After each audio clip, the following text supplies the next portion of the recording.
من شهد أن لا إله إلا الله وجبت له الجنة وحرمت عليه النار. یہ کہانی ہے ایک انوکھے رشتے کی، ایک ایسا قبیلہ جو عرب دنیا میں رہتا ہے لیکن اسرائیل کے لیے سب کچھ قربان کرنے کو تیار ہے۔ جی ہاں، ایک ایسا قبیلہ بھی پایا جاتا ہے جسے اسرائیل سپورٹ کرتا ہے، نام ہے دروز قبیلہ۔ دروز قبیلہ ایک پر اسرار مذہب رکھتا ہے۔ اسرائیل کے لیے وہ صرف ایک اتحادی نہیں بلکہ ایک اسٹریٹجک ہتھیار ہے۔ کیا آپ جانتے ہیں کہ 1948 کے بعد دروز کو اسرائیل میں خصوصی شہریت ملی، اور آج یہ لوگ اسرائیلی فوج کے خطرناک اسپیشل یونٹس کا حصہ ہیں۔ یہ وہی لوگ ہیں جو کہ شام، لبنان اور ایران وغیرہ کے اندر جاسوسی کے لیے استعمال کیے جاتے ہیں۔ جہاں عرب مسلمان اسرائیلی فوج میں شامل نہیں ہوتے، وہاں دروز ہوتے ہیں، اسرائیل کے سرحدوں کی حفاظت کر رہے ہیں۔ ان کے لوگ اسرائیلی انٹیلیجنس موساد تک میں شامل ہیں۔ یہ رشتہ اسرائیل کے لیے خفیہ ہتھیار بن چکا ہے۔ لیکن اسرائیل کی دلچسپی یہاں ختم نہیں ہوئی۔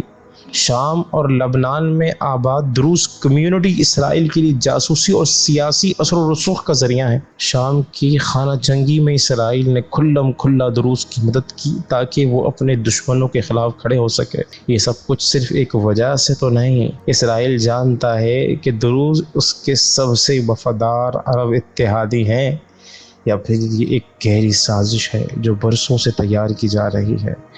دروز اور اسرائیل گٹھ جوڑ، یہ رشتہ عرب دنیا کے لیے ایک ایسا راز ہے جسے سمجھنا آسان نہیں۔ اسی لیے تو آج شام میں جب دروز پر حملہ کیا گیا، دروز کے معاملات ہوئے، تو اسرائیل نے دمشق میں بہت بڑا حملہ کیا اور اعلان آیا کہ اگر دروز قبیلہ کو کچھ بھی ہوا تو ہم شام کے اندر اینٹ سے اینٹ بجا دیں گے۔ آخر یہ دروز قبیلہ ہے کیا، اور ان سے ان کا رشتہ کیا ہے؟ حالانکہ دروز یہودی نہیں، حالانکہ دروز عیسائی نہیں، یہ حضرت شعیب علیہ السلام کو مانتے ہیں، لیکن یہ اسلام کے مکمل خلاف کام کر رہے ہوتے ہیں۔ نہ یہ مسلمان، نہ یہ یہودی، نہ یہ عیسائی، ان کا مذہب کیا ہے کوئی نہیں جانتا۔ یہ کیا کرنا چاہتے ہیں کوئی نہیں جانتا۔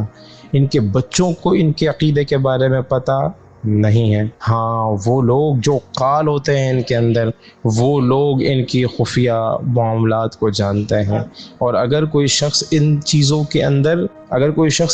کے اندر پڑھنا چاہتا ہے تو وہ اسے اس وقت دیتے ہیں کہ جب وہ اس لائق ہو جائے۔ اگر کوئی شخص ان کے عقیدے کا ہونے کے باوجود وہ اپنے مذہب کی رائے، مذہب کی چیزیں کسی اور کو بتائے، کسی اور لوگوں کو بتائے، تو اس کو اس کے مذہب سے نکال دیا جاتا ہے۔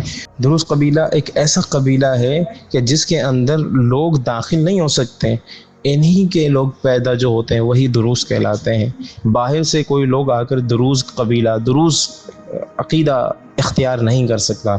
اللہ کریم سے دعا ہے کہ اللہ کریم ہمارے ایمان کی حفاظت فرمائے اور ایسے معاملات سے محفوظ فرمائے کہ جس میں گمراہی ہو، جس کے اندر جو ہے بدامنی ہو۔ اللہ کریم مسلمانوں کی حفاظت فرمائے اور ان یہودیوں، دروزیوں کو نیست و نابود فرمائے، ان عیسائیوں کو نیست و نابود فرمائے، اور وہ لوگ جو کہ مسلمانوں کے اندر چھپے ہوئے ناسور ہیں، ان لوگوں کو نیست و نابود فرمائے۔ اللہ تعالیٰ ملک پاکستان کی حفاظت فرمائے، اس میں رہنے والوں کی حفاظت فرمائے۔